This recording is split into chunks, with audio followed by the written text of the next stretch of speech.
My name is Shaunak Tanna. I graduated from Baruch's full-time honors MBA program in 2005 and with a minor in real estate finance.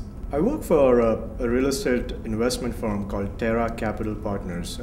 Over the last few years, we have focused on mezzanine lending, which is essentially structured subordinated debt on income-producing properties. Real estate finance is a very broad term. It can mean various things, largely raising senior debt, raising or investing mezzanine capital, which is what we do, or it can mean putting together equity joint ventures.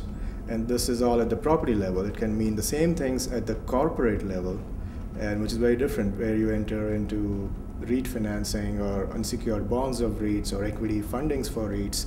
So it's a very broad term. If you want a career in real estate finance, you got to meet people who are in the industry and learn what different roles are possible. You can be an intermediary, placing debt and equity, kind of like an investment banking role in real estate finance, or you can be an investor or working for an opportunity fund. You could be working for a REIT involved on the finance side. So you got to, or you could be working for Wall Street in a CMBS conduit. CMBS is commercial mortgage-backed securities, where you're originating and structuring senior debt, which are then sold on to investors in various tranches. So you got to figure out where you think you can make the best use of your skills and learn about each of those options. To give you an example of how I had to really use the best of my communicating abilities, we went through a large downturn in the real estate market, and we were working with some Australian investors whose capital we had invested here in US deals. And of course those deals didn't pan out as planned, but I had to be on the phone talking to them all the time, updating them on what's going on, telling them how we could recover our money, convincing them to invest more while the chips were down, all the while making sure that they have the confidence in me and my team to execute on the transaction.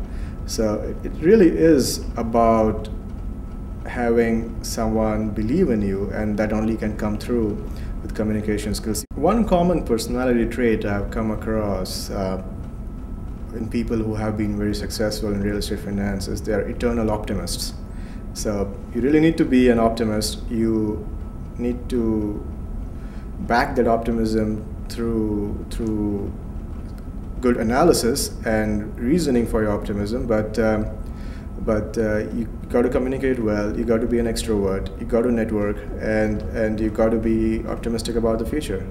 Real estate law was a very valuable course. The law and legal aspects of real estate are so intertwined with real estate finance that a good grounding and understanding of real estate law is very important. The best place in the world for real estate finance is New York City. You can walk 3 blocks and you can come across like billions of dollars in real estate, and you can come across creative capital structures at the asset level. You can come across a whole range of ownership structures and financing structures. It's just amazing to be here. New York definitely is the real estate capital of the world. Also, most of the sources of real estate capital are concentrated in certain pockets in Midtown and downtown. So it's just amazing to have access to this depth and of investors. You're in the best place in the world possible for real estate finance.